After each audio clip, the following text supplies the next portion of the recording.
Hello, everybody. Hello, Richard. Hello, Patty. Hi, Zach. How are you all? Hi, everybody. Wait, for question 2, who's the third superpower? British.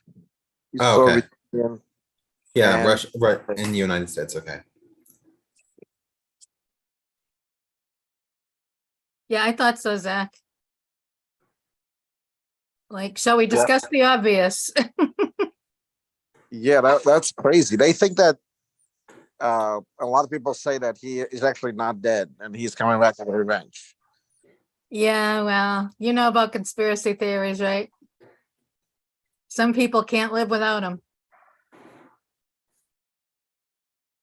So I want to be absolutely clear before we start. We have a lot of carryover from our episode last week, which was on the Caucasus. So the first 30 to 40 minutes of the presentation will probably be about the Caucasus, primarily Georgia. After that point, we'll start talking about Afghanistan. I doubt that we will get any further than the pre-Soviet period. We might get into the Soviet invasion if we're lucky, because there's a lot of ground to cover. So most of the Afghanistan presentation, if you want to hear about the ins and outs of the United States war in Afghanistan, that will be next week. And that will be my final presentation. So I made that presentation anyway as a catch-all for whatever fell over, and this fell over. It's a huge topic. So I just want to put that here at the outset. So if you came specifically for that, then you should know that that's going to happen next week. All right. Last week it was funny. I put in a choice. Who was the Georgian president that stood up to Putin? And I had an actor from Soviet time. I had Jugashvili, and I Right. had Ashvili, and people chose Jugashvili.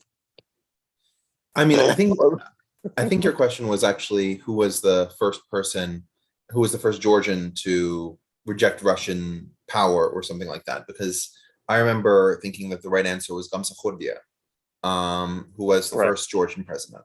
Right? Saakashvili was the third Georgian president. Well, right. So not a lot of people remember Gamsakhurdia, but people do know Saakashvili. Yeah, he's well known. Love him or hate him, you know, he's it. Yeah. Stalin, no. Stalin's last name was Jugashvili. Yeah, it was.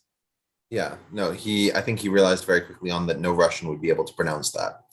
So he moved on and chose that code name. But I think yeah. Well, Stalin in Russian translation means steel, basically made of steel. That's why he took that name, you know. And let me tell you, he lived every ounce of that. His heart is definitely made of steel. I don't know. Stalin was a character. People right now think, and this is like a new thing right now in Russia. I mean, not currently with Putin, but prior to Putin, they were thinking that Stalin actually, during the Ribbentrop-Molotov Pact, beat Hitler. Hitler agreed to everything Stalin wanted, and that's not true. I'm like, what are you talking about? Like, it's ridiculous. Yeah, no, Stalin conceded a lot, and I think he believed the Germans more than he was willing to admit afterwards.